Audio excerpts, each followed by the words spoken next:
And welcome in, welcome in. Let's get rid of that one. Thinking about it. All right. So you can just see me right now. It's Monday morning marketing. Screen cap with Pip. There we go.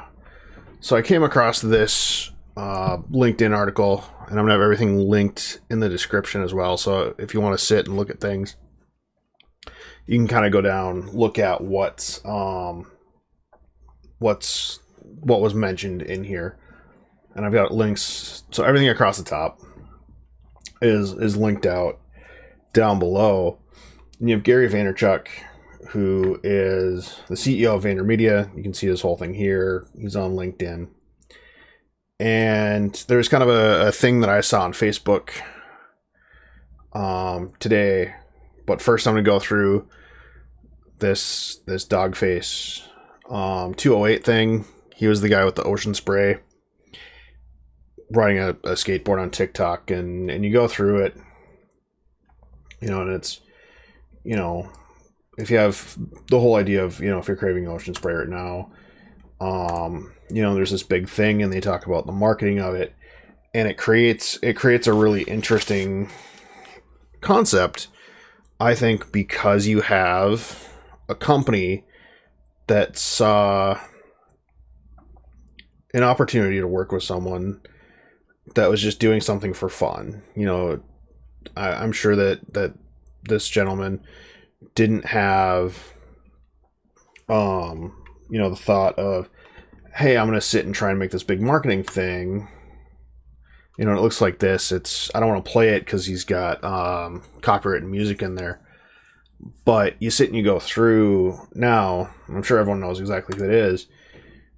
And they've done it. Ocean Spray reached out to him. He's, I think this one was his lowest rated TikTok, and you can go through, and most are now 500,000, or more. And it's all because he went and just filmed himself riding a skateboard and drinking Ocean Spray and had their brand really out there. And it created this very organic, very trustworthy. There was no really hidden agenda. There was no marketing behind it. You didn't have this marketing team going, well, if we pay this guy. No, it was like some guy just wanting to do it. And just having fun with TikTok. And I'm just going to keep scrolling for a second here. But I think they ended up buying him a truck or something. I don't have...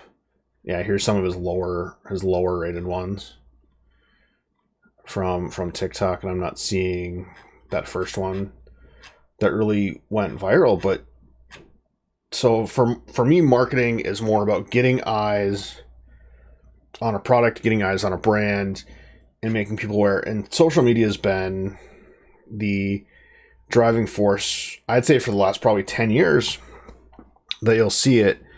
And you sit down and I think for TikTok to really become something well known, you have to have the Snoop Dogg, Selena Gomez, Kevin Hart, Will Smith, Gordon Ramsay on there to help make it be something. It shows legitimacy behind it. But if you're getting in the views and you're able to drive eyeballs, that's amazing.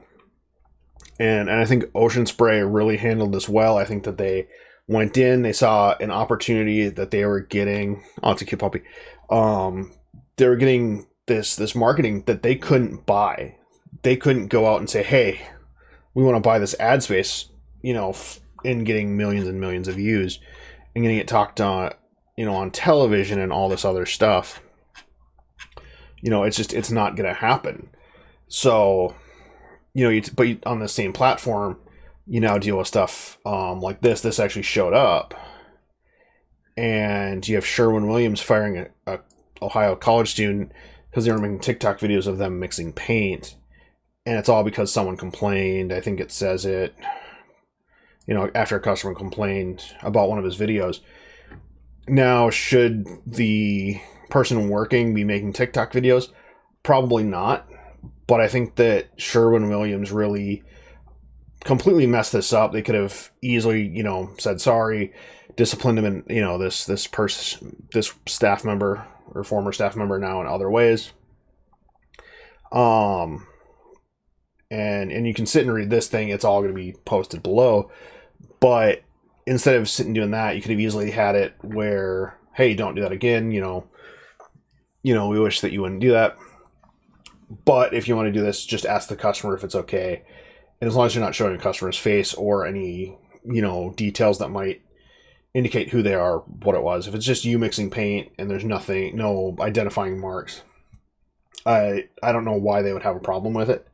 I don't know what video got him in trouble. And you can kind of go through, but you have 1.4 million followers on TikTok. That's a huge marketing issue that now Sherwin-Williams has to try and make up for. And I like this little bit right here. He says now he buys his materials at Lowe's. So I'm not sure what else he was working on. And it doesn't say. We can check this out really quick. And I'll add this in at the very end if this wants to load. And he might have been forced to take it down as well. But you have this. It's so if you can find him, hopefully he does okay. I think he'll do fine. 6 million likes since he posted it. And people seem to enjoy it. So that we're watching it. If this loads, I'll include the link. I'll probably include it just to be safe. But at part of it too is I started looking up the corporate structures of each.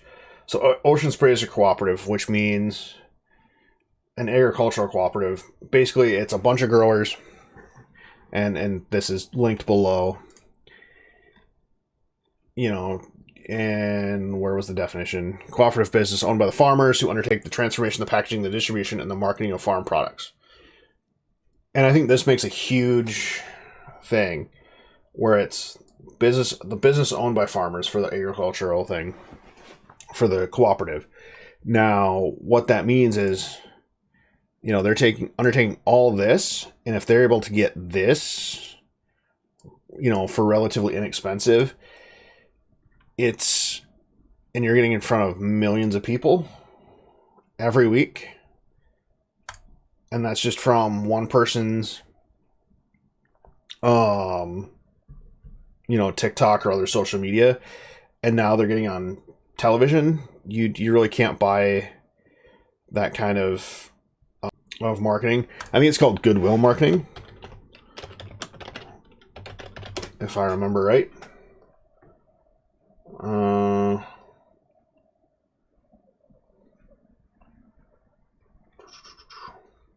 Goodwill marketing, homework. I'm not going to include this one. Nope, not what I wanted. Goodwill stores. I think it's called goodwill marketing. If I remember right. I'll go over here before I close that.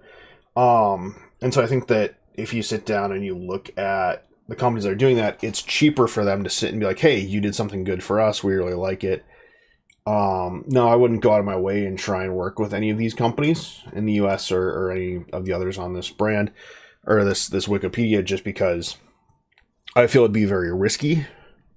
However, I think you're going to get a better result if you were creating a positive image for them and getting, eyeballs turned towards their products versus something like Sherwin-Williams. So you sit and they're a Fortune 500 company. So they're really kind of, they're more wanting to have a very old-fashioned this old-fashioned kind of feel. And you sit and you see, just here like $9.3 billion, for this acquisition and merger. They're talking billions of dollars. And it's a very pedantic system. Yes, that's a really big word, but it's a very pedantic marketing for Sherwin-Williams. And I think that them firing this student is really going to hurt them in the long run. I'm going to see if this pops up. But it's a really old and an outdated system. It's a very old, and I don't want to say useless. I don't want to say it's useless. I think it's very traditional, if you will, and pedantic, and just it's not going to serve Sherwin-Williams well, because now when we sit and think Sherwin-Williams, we're going to be reminded of the story of the kid losing his job, not, you know, the views that you're going to get are going to completely change how it was. And like when lawsuit, comes up and you see all these recent controversies, I think this could easily be added into it as far as the short term. But I'm going to sit and have my coffee and my donut. You guys have a good rest of your day.